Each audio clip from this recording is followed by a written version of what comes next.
Hi everyone, it's Kasia from Tarot Map, and this is a VR to Kelly Bear, and it's a renewed version of five, and I'm maybe modifying it because I'm using only tarot decks, so 5 tarot decks that I couldn't live without.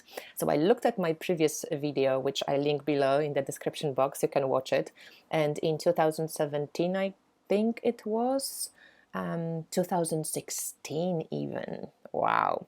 In 2016 I chose 5 decks, and it was Jeanne Dodal, so Tarot de Marseille, I chose Nicoletta Ceccoli Tarot, I chose Tarot of the She, I chose Nature Spirit Tarot, which is an interesting choice. I still love this deck, but I'm not using it much, and The Wild Unknown. And actually, I can still, stand for these decks. I love all of these decks, and I still have them in my collection, and I'm one of the people who actually really moves the decks that I know I'm not going to use. So I prepared, sorry, a little bit of gymnastics. I prepared my decks here, and I wouldn't be me if I didn't cheat. So I show you now 4 decks that without any doubt right now I couldn't live without.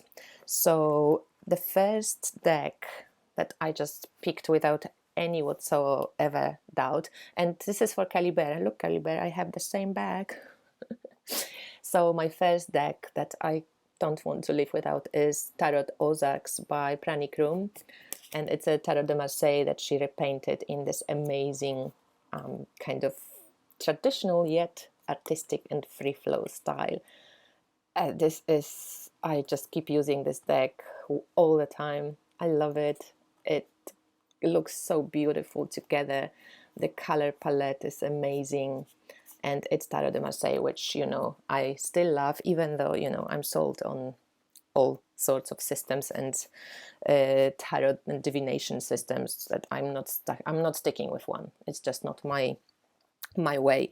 Another deck that I'm totally in love with and use and don't want to not have ever is the Story Medicine Tarot by Jessica Zinchuk, and just adapted. But this deck also is one of the decks. It's just unique. It's very goddess, sacred, masculine and feminine mixed together, but very focused on divine feminine. And I love the body shapes, I love the postures, I like how embodied this tarot feels. So the the Story Medicine Tarot is my second choice, and they in no particular order, all of them were just I loved for different reasons. And actually I watched a few VRs, and I think Simon mentioned that it's so hard to pick 5 decks when you have hundreds of decks in your collection. And obviously I love all my decks. As I said, I wouldn't be having them if I haven't used them. I'm not this type of collector that just keeps decks for collecting sake, but still I have a lot of decks that I use or keep going back to. But these 4 are definitely right now, and you can maybe see a common theme. These 4 are just decks that I'm so loving. So this is the Mysteries of Mary tarot deck, and if you watch my IG or watch my channel, you know how I'm fascinated with the archetype of Mother Mary, Mary Magdalene and Sacred Feminine, that kind of connection to the goddess culture and continuation of the goddess in the patriarchal world through these archetypes.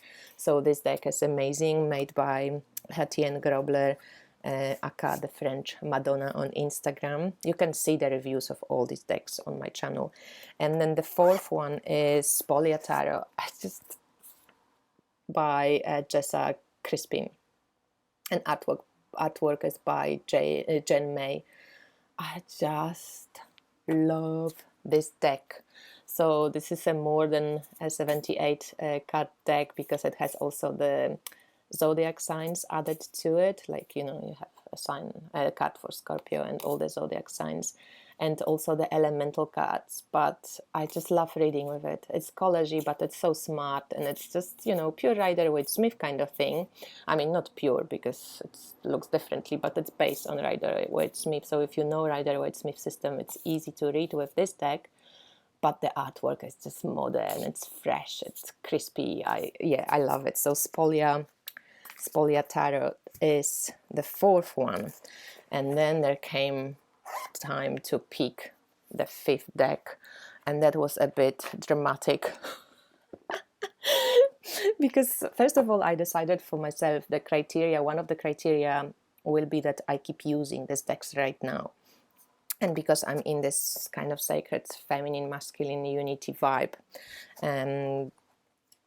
yeah, I'm kind of was really debating if I should choose the Goddess Tarot, which I love and use all the time and always loved it, if I should use Mother Peace Tarot, which I also love and use a lot, if I should use Tarot de Sainte Croix by Lisa de Sainte Croix, because I love this deck and I love how it reads and also kind of swirls around this thematic, if I should use the Moonchild Tarot, which I also really love and it's just so bloody beautiful, if I should use the Dreamkeeper's Tarot because it also has this surreal vibe to it that I really enjoy, or if I should use the ever amazing Dust to Onyx Tarot, which I also love and use.